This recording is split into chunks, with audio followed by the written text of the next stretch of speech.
In this video, we want to find the surface integral where f is negative 13 sine y, 3 sinh z, and x. And S is the rectangle with vertices 0, 0, 2, 4, 0, 2, 4 pi over 2, 2, and then 0 pi over 2, 2. So this is the formula we're going to be using, which will be f of r of u and v, dotted with the cross product of the partial of r respect to u and partial of r respect to v. Since the rectangle lies in the plane z equals 2, so clearly we could see that z is always 2. We could choose x to be, well, x goes from 0 to 4. If you see here, x we'll just say is u, so u will vary from 0 to 4.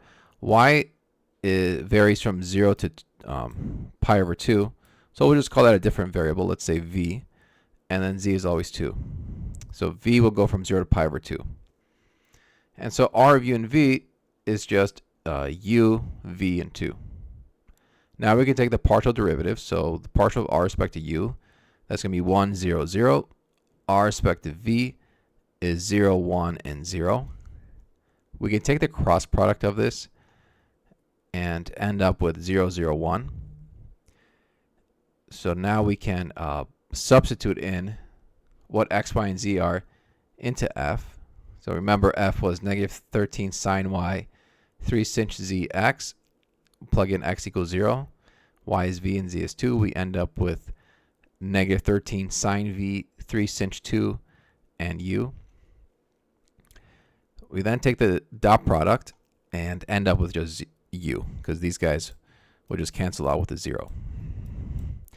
So now we have u inside the integral. Remember that v varied between 0 and pi over 2.